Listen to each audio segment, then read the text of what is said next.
2017 టైంలో అన్ని కులాలకు ఆత్మగౌరవ భవనాలు అని జియో కాపీస్ 189 ప్రకారంగా 41 వేరియస్ బీసీ కులాలకు ఇవ్వడం జరిగింది.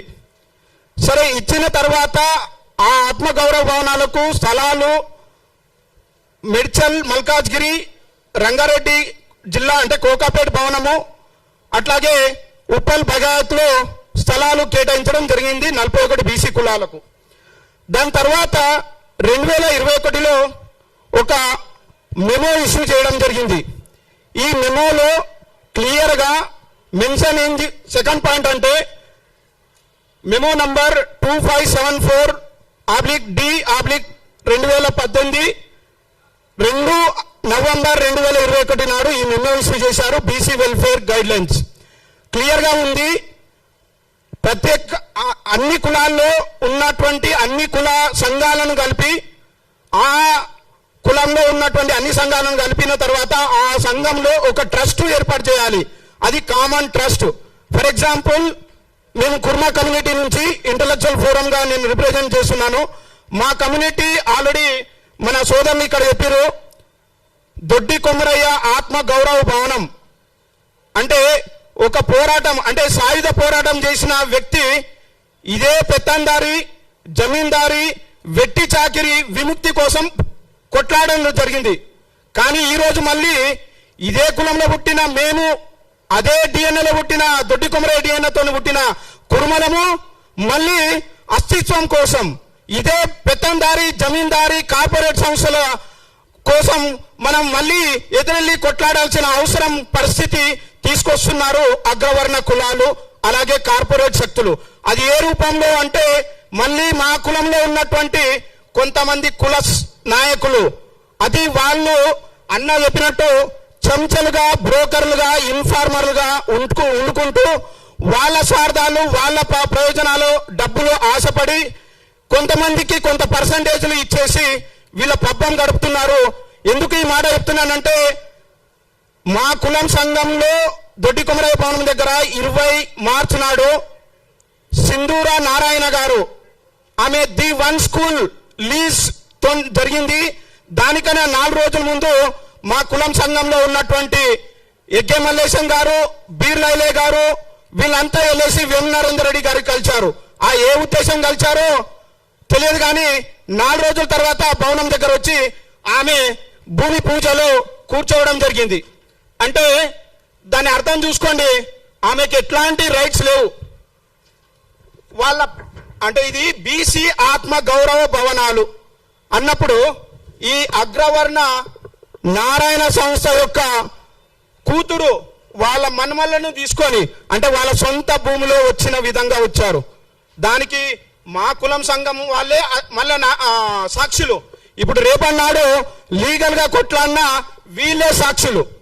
అంటే వీళ్ళు భూమి పూజ చేసిరా లేకపోతే ఇంకేదైనా పూజ చేసి మా కులంలో ఉన్నటువంటి నాయకులను లోపరుచుకున్నారా అనేది తెలుస్తుంది రానున్న కాలంలో.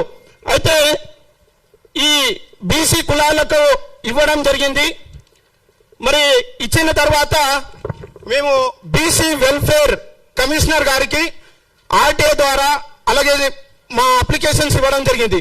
వీళ్ళు ఏం చెప్పారు అంటే, చిన్నగా చదువుతాను నేను, మేము ఏం అడిగామంటే, మీ ద్వారా మా కుల సంఘం వాళ్ళు ఏమైనా అగ్రిమెంటు, ఏమైనా లీజు ఇట్లాంటిది ఏమైనా చేసుకున్నారా ఇవ్వండి అని అడిగినాము. అది 3 జనవరి 2026 నాడు మాకు రిప్లై ఏమొచ్చిందంటే, no agreement, no partnership deed entered with any one on Doddi Komaraiah కుర్మ ఆత్మ గౌరవ భవనం కోకాపేట్ సెజ్. బీసీ వెల్ఫేర్ వాళ్ళు ఇలా ఇస్తారు. వీళ్ళకి అన్ని తెలుసు, నో అగ్రిమెంట్, నో పార్ట్నర్షిప్ అని వీళ్ళే ఇస్తారు. కానీ కుల సంఘంలో ఉన్నటువంటి కొంతమంది నాయకులు బీసీ వెల్ఫేర్ ను కూడా తుంగలో తొక్కి, వాళ్ళ గైడ్ లైన్స్ ను తుంగలో తొక్కి వాళ్ళు భూమి పూజకి వెళ్ళిపోతారు. మరి ఇది మాయాదేవి గారు, కమిషనర్ ఆఫ్ బీసీ వెల్ఫేర్, అక్కడ ఉన్నటువంటి డైరెక్టర్ అలోక్ కుమార్ గారు, మీకు 10 సార్లు కలిసినాము. మీరు దీని మీద ఒక రిపోర్ట్ తీసుకుంటారు, సబ్మిట్ చేస్తారు, మళ్ళీ ఆ రిపోర్ట్ గురించి ఏం చెప్పరు. ఇక్కడ నో అగ్రిమెంట్ అని మీరే ఇచ్చారు, మీ ఆధ్వర్యంలోనే ఇచ్చారు. మరి వాళ్ళు ఎలా వస్తారు? ది 1 స్కూల్ అన్నటువంటి డైరెక్టర్ సింధూరామిరామ్, అలాగే శరణి పొనుగూరు గారు, అలాగే పునీత్ కొత్తప్ప గారు, వాళ్ళ నారాయణ సంస్థ వాళ్ళ పని కుర్మ ఆత్మ గౌరవ భవనం దగ్గర ఏం పని, అసలు ఎందుకు రావాలి అంటే మీరు చూడండి, ఇందులో బీసీ వెల్ఫేర్ వాళ్ళ యొక్క కుమ్మక్కు కూడా ఉంది. అఫీషియల్ గా వీళ్ళ యొక్క బ్యూరోక్రాట్స్ పని చేయాల్సిన వాళ్ళు బ్యూరోక్రాట్స్ కూడా పర్సంటేజ్ల కోసం, కమిషన్ల కోసం పనిచేస్తున్నట్టు కొంత సమాచారం అందుతుంది. దీని తర్వాత నేను మళ్ళీ మాయాదేవి గారికి ఒక లెటర్ రాయడం జరిగింది. ఏంది అంటే subject request for strict implementation of memo number 2574/D/2018 dated 2 November 2021. అంటే మేడం గారు, ఇది మా ఒక్క సమస్య కాదు, మా కులం యొక్క సమస్య కాదు, 41 బీసీ ఆత్మ గౌరవ భవనాల యొక్క సమస్య ఇది. దయచేసి మీరిచ్చిన మెమోనే 2021లో ఆ మెమోను రివైజ్ చేసి అన్ని కామన్ ట్రస్టులు, అన్ని కుల సంఘాలను కలిపి ఆ కులంలో ఉన్నటువంటి కుల సంఘాలతో ఒక కామన్ ట్రస్ట్ ఏర్పాటు చేసే విధంగా మీరు సీరియస్ యాక్షన్ తీసుకోమని 28 ఫిబ్రవరి 2026 నాడు ఇచ్చాను. ఇప్పటికీ దీని మీద ఎట్లాంటి రెస్పాన్స్ గారు అంటే వీళ్ళు అర్థమైందంటే దీని వెనుక పొన్నం ప్రభాకర్ గారు అన్ని గమనిస్తూ వాళ్ళ ప్రిన్సిపల్ సెక్రటరీ గారు ఉన్నటువంటి వాళ్ళకు సమాచారం వెళ్తుంది, మినిస్టర్ గారికి సమాచారం వెళ్తుంది, కమిషనర్ గారికి ఎలాగో ఇచ్చాము వాళ్ళకు కూడా సమాచారం వెళ్తుంది. అంటే మేము ఇచ్చిన ప్రతి పేపరు డస్ట్బిన్ లో వెళ్తుందా లేకపోతే సీరియస్ యాక్షన్ తీసుకుంటున్నారా?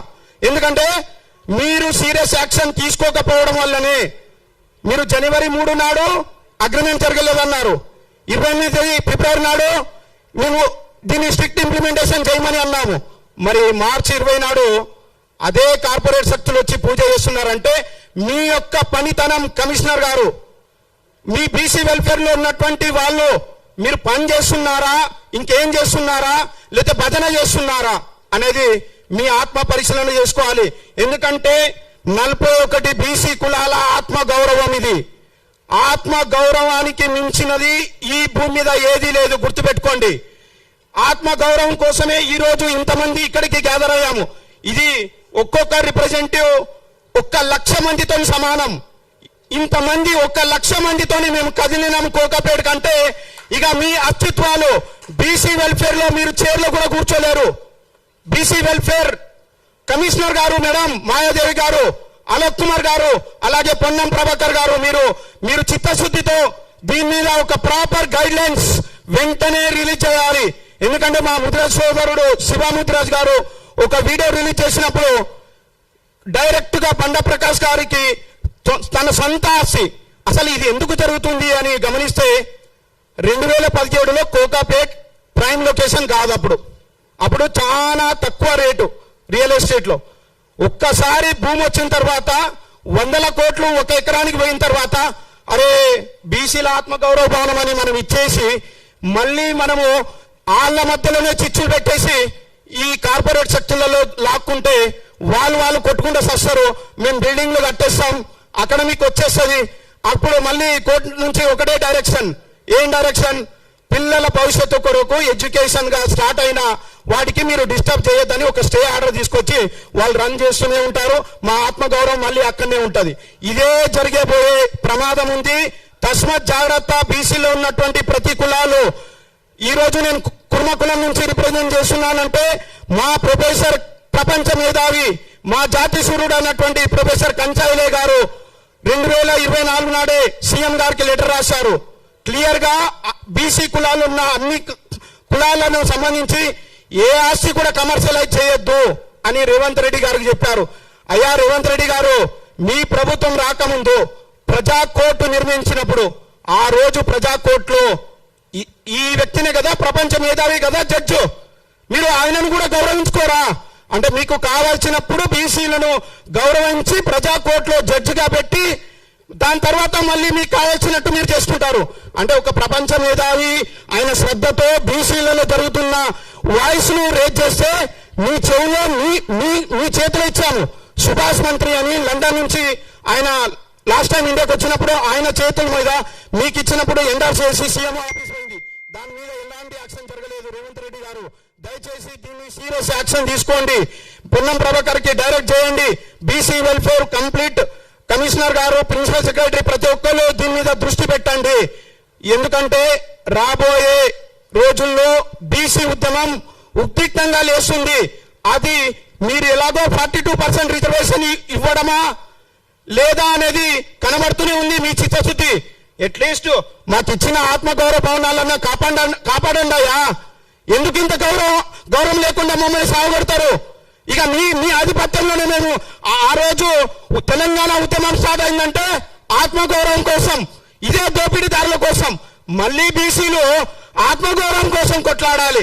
గైడ్ లైన్స్, జీవోలు, ఆత్మగౌరవం మీరే పెట్టిస్తారు, మీరే రాయిస్తారు, మళ్ళీ మా ఆత్మగౌరవం లేకుండా చేస్తారు. అయ్యా మీరు తేలుకోండి, అగ్రవర్ణ కార్పొరేట్ శక్తులారా మీరు తేలుకోండి. ఒక్కసారి బీసీ దండు కానీ కలిస్తే స్టార్ట్ అయితే పెద్ద తేనె ఏదైతే కరవడానికి స్టార్ట్ అవుతుందో మీరు ఎక్కడా దాచుకోలేరు. తస్మాత్ జాగ్రత్త. అగ్రవర్ణ కార్పొరేట్ శక్తులారా మీరు బీసీ కులాల వైపు రాకండి. కోకాపేట్ కానీ, మిర్చల్ మల్కాజ్గిరి కానీ, ఉప్పల్ బాధ్యతలు ఇచ్చినటువంటి ఏ కులాల భవనాల దగ్గరికి మీరు రావద్దు. వస్తే మాత్రం ఇప్పుడు మేము రాబోయే రోజుల్లో 1 తారీఖు నాడు మేము పెద్ద ఎత్తున ధర్నా చౌక్ లో ఎవరైతే కుల ద్రోహులు అలాగే అగ్రవర్ణ కార్పొరేట్ శక్తులను తగలబెడుతున్నాం ధర్నా చౌక్ లో. దయచేసి ఇక్కడ ఉన్నటువంటి ప్రతి ఒక్కరు ఇన్వాల్వ్ అవ్వండి. ఎందుకంటే మిమ్మల్ని మేము సహకరిస్తాం, మమ్మల్ని మీరు సహకరించండి, ముందుకెళ్తాం.